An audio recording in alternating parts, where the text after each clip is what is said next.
So learners, you have reached chapter number 10, which is the last chapter of your study of basics of economics course.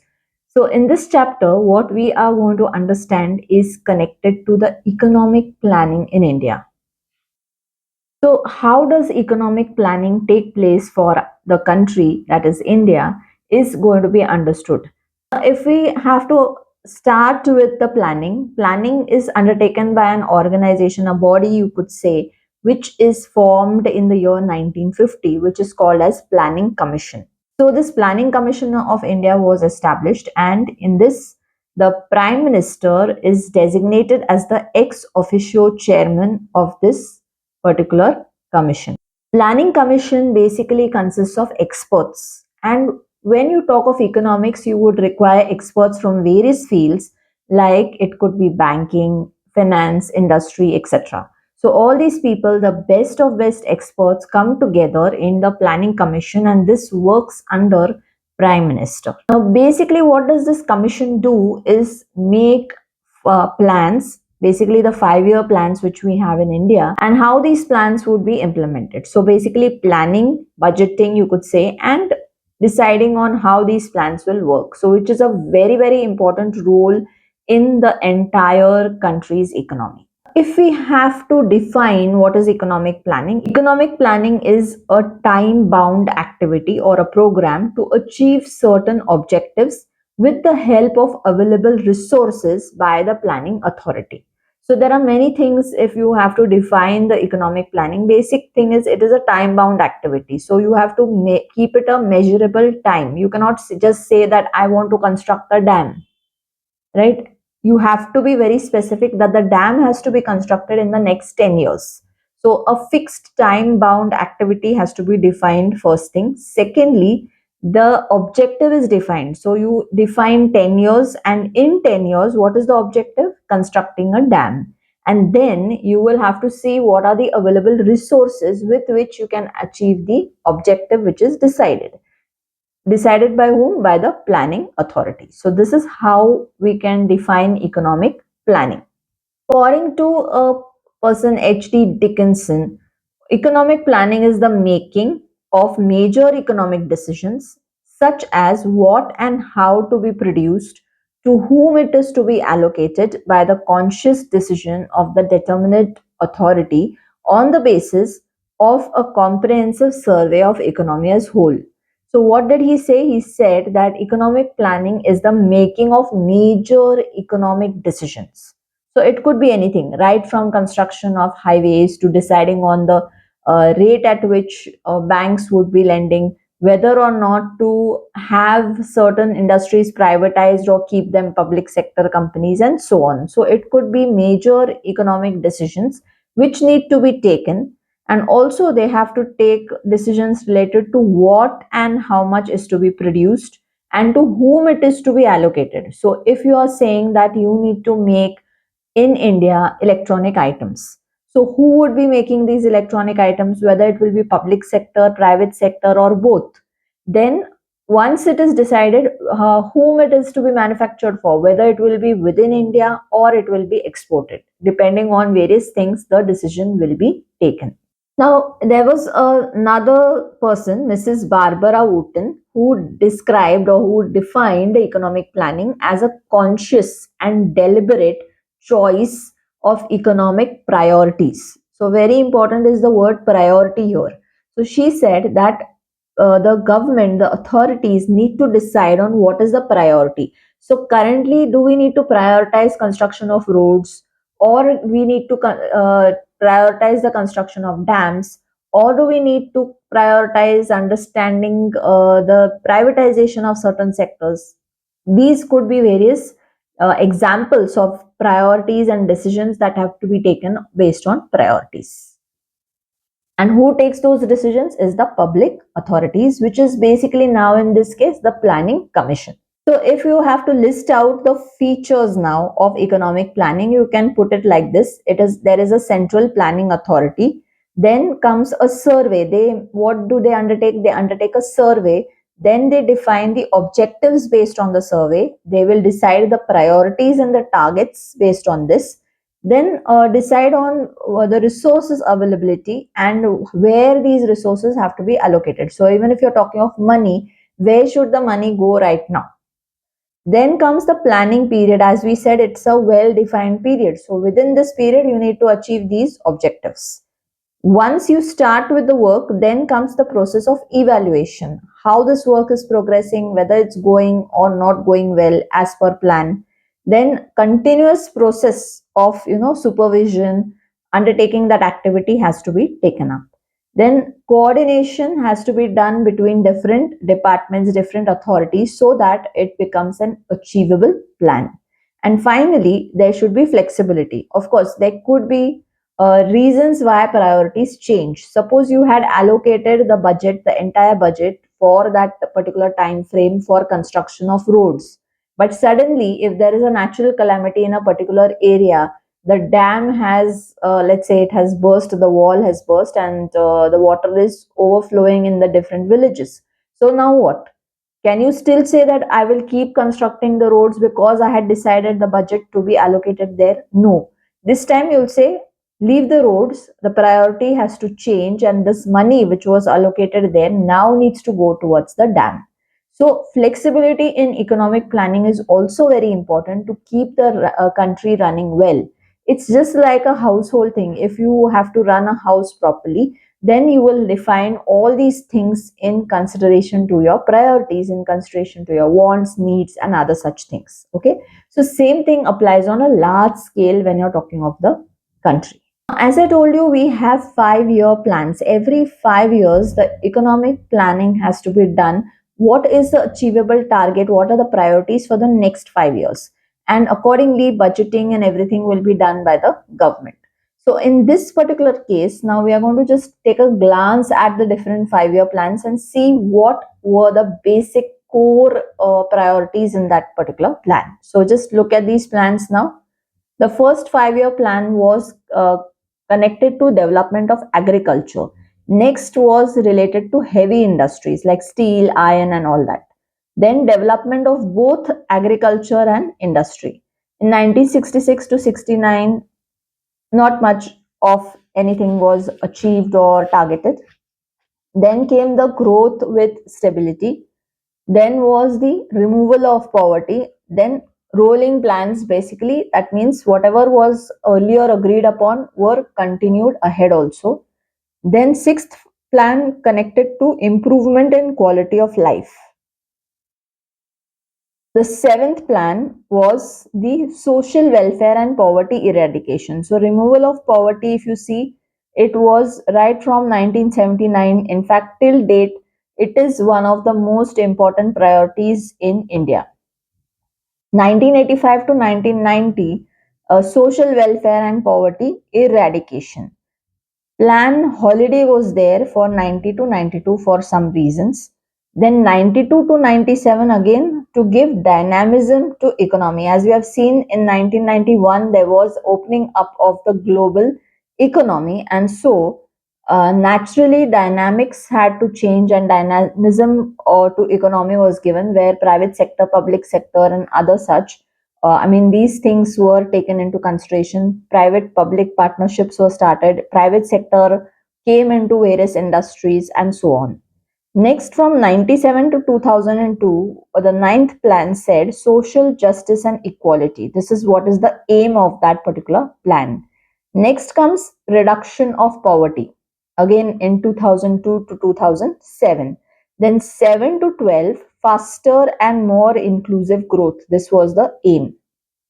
And finally, faster, sustainable, and more inclusive growth. This is what was the plan from 12 to 17. Fine. Now, if you see, targets were given and achievements were also given against it. Now, most of the plans either succeeded. If you see the plans, some plans failed in their target achievement and some plans succeeded in their target achievement. Some were very close and some were very far off. So if you see targets in percentage and achievement, you will see the differences. Okay. So now let's see a few of these 5-year plans which were connected to a very important kind of planning which was done in India. So as a sample also you can understand how the 5-year plans are actually constructed. So if you see now, the 5-year plan that we're going to study is the 12th 5-year plan. And this is at a glance, we're going to go through this particular 5-year plan and see how things are rolled out in a 5-year plan. So first thing, it is which period are we covering? As we have seen earlier, we know that there should be a specific time period. So this 5-year plan was targeted for the year 2012 to 2017. Which one? 12th 5-year plan. Now what was the target or the focus of this 5-year plan? It was sustainable growth. Sustainable growth means what? You form an industry, for example, and start running that industry. Let's say it's a textile industry. But is that industry able to continuously get the results in the upcoming time periods? This is what we mean by sustainable growth. So you get profits in the first 2 years and afterwards the industry collapses. This is not what something the government or the country would want. So what is the main aim, main core aim? It is sustainable growth. The growth should be such that it is ongoing, it is continuous. Now, what was the plan encouraged? What did the plan encourage to do? It was basically connected to development of India's agriculture, industry, health, and social welfare through government spending. So, government was involved in the spendings of these things, like they could be giving easy loans, they could be giving subsidies, grants, whatever the case is. So, with government help, government spending, these sectors were to be actually developed. Then employment generation was also a target from year 12 to 17. It was a very important thing because we need to achieve employment to eradicate poverty. Without employment, poverty will not get washed out. So that's why they decided that we need to have more employment opportunities by developing what? The manufacturing sector. So manufacturing sector can actually absorb the skilled as well as unskilled labor force. So this was the aim in the first in the years of 2012 to 2017. From the year 2012 to 2017, this was the basic plan which was covered up. So the targets, if you see the economic growth targets that were kept, real GDP growth rate at 8% was to be achieved. Okay, GDP, gross domestic product, if you remember. Agricultural growth rate to be 4%, right? Gain should be in that growth rate to the extent of 4%. So earlier, if your growth was 10%, now it should be 10.4%. This was what the aim was. In manufacturing or industrial growth rate to be at 10%, the achievement should be of 10%, right? So as I told you, if earlier you had, let's say, a growth rate of 10%, now what should be your growth rate? 10 plus 10% of this 10. So that means 1. So 10 plus 1, that is 11% should be your growth rate, total growth rate in terms of manufacturing or industrial growth. Poverty and unemployment. Connected to poverty and employment, what was their target? To reduce the head count ratio of poverty by 10%. So if we have to say number of individuals who are in the poverty line should be reduced by 10%. Okay, head count wise. No, not talking of income, not talking of family income or such things. Number of individuals should reduce, right? Then to create 50 million work opportunities in the non-farm sector.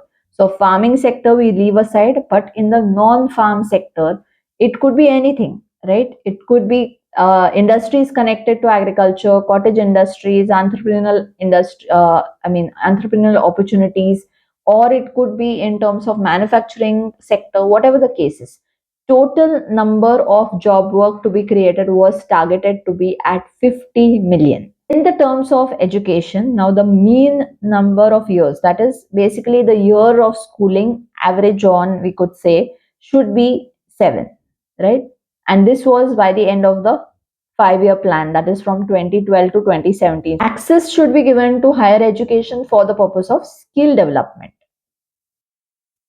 Then even today we find that there is a lot of gender gap in terms of education and employment, and the plan said that we should try and reduce or eliminate this particular gender gap and social gap by the end of this plan. Coming to the health sector, now they said that reduce the total fertility rate to 2.1%. So whatever was the earlier thing, now you should reduce it to just 2.1%.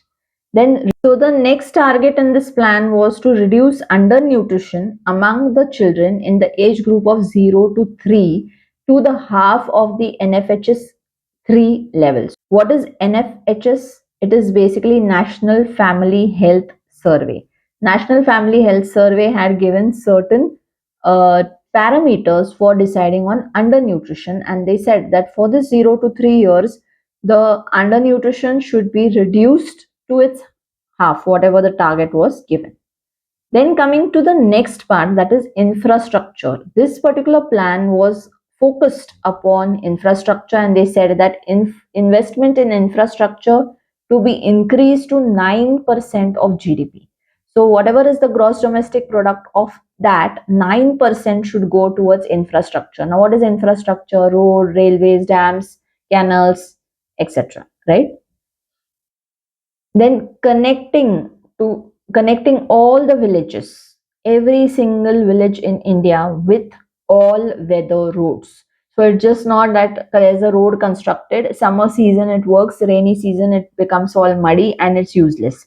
Not that type of road. They said all weather roads, that means the road which can be used in any season should be constructed in each connecting each of the village of India, which was a huge massive target. Increasing the rural television and telephone density to 70%. So at least 70% in each village, or 70% of the people in each village should have connectivity of television and connectivity of telephone, which is very important for communication. Then sixth part of it said that you should have environment and sustainability. So increasing green cover by 1 million hectare every year in this 12th plan. This was what the decision was. So more trees need to be planted, more greenery should be created, and this is like 1 million hectares. That is also a huge target again in this country where you need to achieve the green cover targets. It is connected to the service sector, service industries, where they said that provide access to banking facilities, right, to 90% of Indian households by the end of the plan. So at least 90% of people should come in the banking network. This is what was the whole idea, so that it's very important for transferring of subsidies and benefits directly to the account holder. This is by the direct cash transfer, right, system, where you don't have a middle person involved or a state involved. Center will decide, okay, these people have to be given subsidies, their accounts are linked to that particular portal, and when they transfer the money, it goes directly into the account holder, into the account of the person who needs that money, right, actually where it has to be transferred. So the middlemen, bureaucracy, the corruption, everything was to be stopped by the end of this plan, right? And this was based on the Aadhaar system, which was brought into India. So in the next section, now we are going to learn about the Niti Aayog, which will be our final concluding part of the entire syllabus.